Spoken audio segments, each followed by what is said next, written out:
What's up, you guys? It's KeAmber Vaughn, aka CoachKe, coming back to you with another video. If you are new to my channel, welcome. And if you're not new, welcome back. Be sure to hit the subscribe button and also tap the bell so that you are notified of every new video that I post. So as you guys can tell by the title of this video and what you see on your screen right now, we're going to be going through the debt and net worth update for the month of May. Now, just as a caution, I guess, or a warning, this is probably my last debt and net worth update video for the simple fact that this will be the last month that I am in debt. And I did make that announcement in my May financial goals video.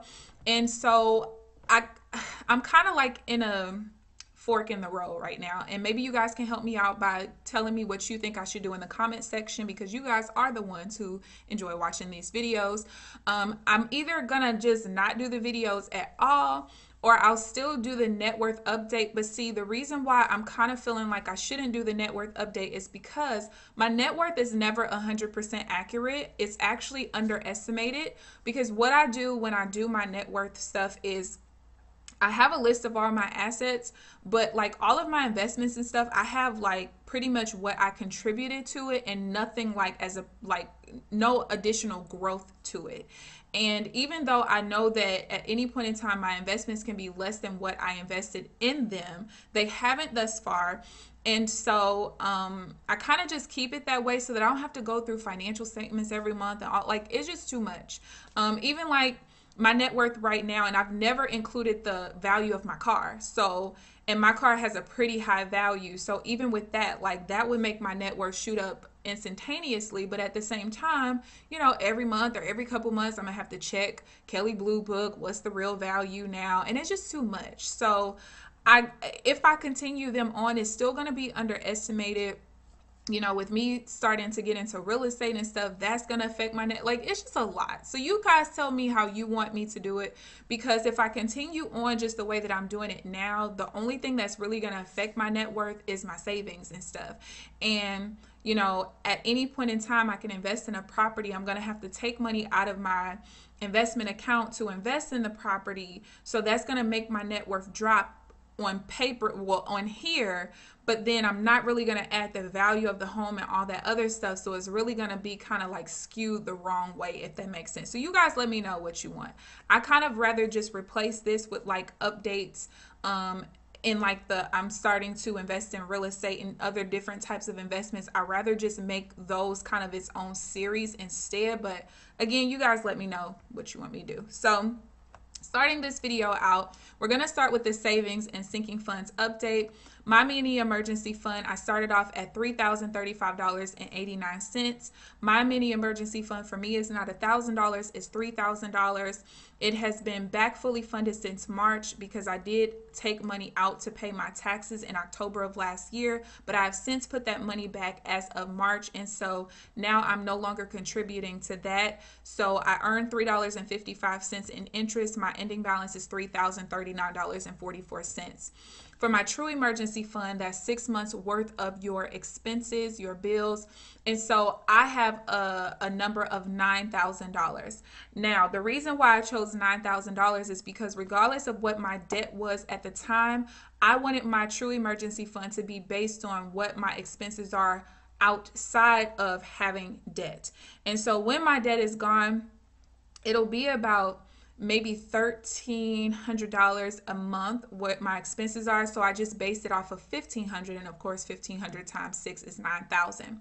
The reason why you don't see $9,000 on your screen, for those of you guys who are new, I took $2,000 out of my true emergency fund back in October or November of last year to do a no risk investment. I should be getting that money back this month. I'm not sure if any growth happened or anything like that, but I should be at least getting my $2,000 back this month. I'm not sure. I think my date to get it back is towards the end of the month, so it may take until June for me to actually get the money. Not sure with that. So my beginning balance is $7,890, so $7,890. I earned $10.75 in interest, so that gives me an ending balance of $7,900.75. Now for my income tax sinking fund, I did start this sinking fund, actually both of these sinking funds, back in I think November, maybe November, December, not sure. So for my income tax thinking fund, I only put $200 there every month because with me being self-employed, I've never owed more than $2,500 in a year for my taxes because of course when you're self-employed, you don't get taxed throughout the year. So my goal is to add $200 here every single month so that once that year is up and it's tax time again, I have at least $2,400 in this account to be used for my taxes. And so my beginning balance was $801.78. And so I earned 98 cents in interest. I contributed that $200 there, and that gives me an ending balance of $1,002.76. Now, after I'm out of debt, I'm probably going to allocate some of the money that I'm freeing up to upping this $200 to probably $300 or $350 just to cover myself because my income is starting to grow substantially. So I want to make sure I'm covering myself for that. I did file an extension this year, so I won't pay my taxes until October. I haven't even started putting the numbers in or anything. I have no idea how much I'm going to owe. But when I end up pushing whatever money it is through in October, I plan to cash flow that. I'm not going to take it out of my sinking fund just yet, so that when 6 months later, the next tax season comes about for this year, now my income tax sinking fund has actually been funded for over a year basically. So that's that. Now my investment sinking fund, I started out at $1,000. It earned $1.12 in interest. So my ending balance is $1,001.12. So those are my only savings accounts, sinking funds, all of that stuff. For those of you guys who did not know, I do use Ally Bank for my savings because of their interest rate. I started off with them last January. The interest rate was only 1.05%. It is now up to 1.5%. As of last month. I think that's when we got the next hike. So it's pretty decent interest. So for my debts, I started out this journey in November of 2016 with 8 debts. I'm down to my last one. And like I told y'all earlier, this is my last month paying anybody anything. I'm telling you right now, at least for consumer debt, because like I said, I am planning on getting into real estate investing. So that's going to be debt within itself. But yeah, so my beginning balance was $3,695.52. I put $262.53, which is my minimum payment, towards it. As you guys can see, only $10.41 went towards interest because of my low interest rate. So $252.12 went towards the principal. Plus, I made an extra principal only payment of $1860.86. That leaves me with an ending balance of $1582.44. I should be able to get that done. Do y'all hear me? By the third week of this month, I'm going to be done with that, okay? I've averaged $1,400 a month or more going towards debt since I started in November of 2016. So when I tell y'all my first debt-free month, it's going to be what am I going to do with this money? It's crazy. The only month I didn't put money towards debt, and you guys will hear the whole backstory and everything when I do my debt freedom video.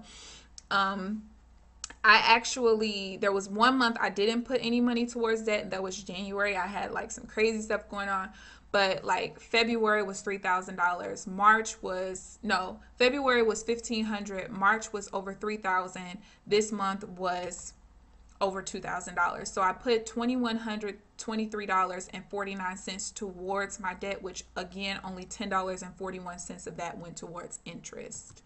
So now let's get into my net worth update. So when I started my journey, this is my second go round. So November of 2016 was the first time I put any extra money towards my debt. I have no idea what my net worth was October 31st of that year. So I can only go based on what I know it was November 30th of 2016, and that was negative $6,762. As of April 30th, I am now at $24,819.38. Again, this is underestimated because I don't have all of my numbers in there. I don't have the growth on my accounts or anything, the value of my car, none of that. So March 31st, my net worth was $22,960.86, which means that I had a 30-day change, an increase of $1,858.52, which is great because If you guys remember in my financial goals video that I just posted a couple of days ago, I told you guys that my goal was to increase my net worth by $1,000 this month, but I couldn't tell you if I had done that just yet because my net worth my net worth, I don't calculate it till the end of the month. And so the end of the month, of course, was what? Monday. So yeah, the other good thing was this month, my goal in April was to only save that $200 for my income tax sinking fund, which was very hard for me because I am an avid saver, okay, an investor. So that was a lot for me, but I was able to do it. So yeah, I feel like I'm doing really well. And I'm very excited about becoming debt free. Again, just leave down in the comment section how you guys want me to proceed with the net worth updates. I'm really kind of thinking that instead of doing the net worth updates, I'll kind of change that into the series of me doing updates on my journey into the real estate investing world. There's so many different investments out here, and I have my eggs in multiple baskets, okay? Multiple baskets. But real estate investing is something that I'm ready to get into. I used to be a realtor. My dad is a realtor of I think almost 18 years. He's also a real estate investor. So I have like the perfect person to kind of get me into that. The only things that I'm seeing that are going to be a hiccup for me, and I'll give you guys more details on this, is my income.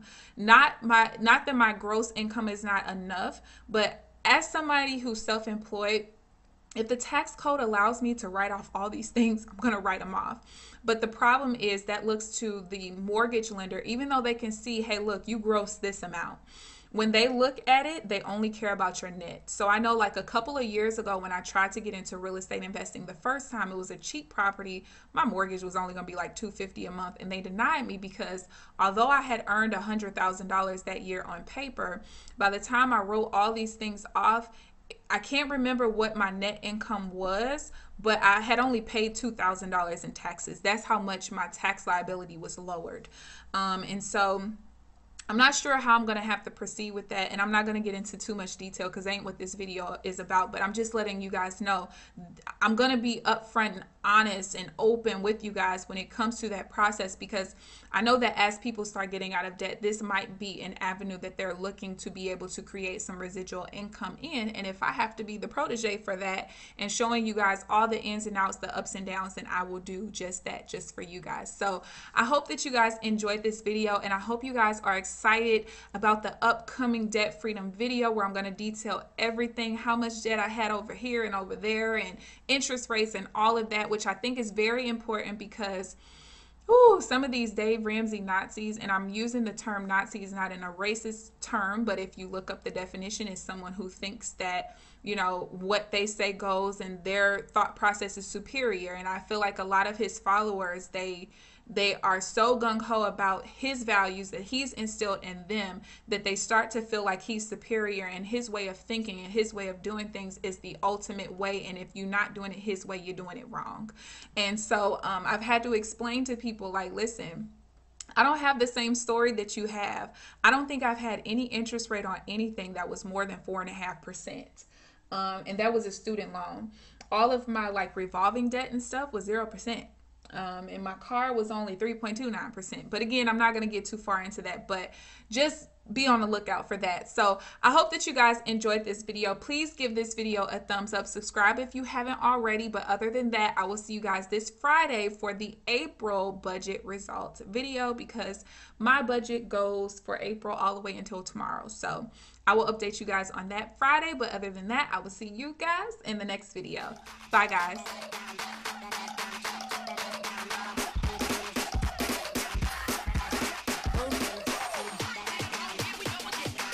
Sound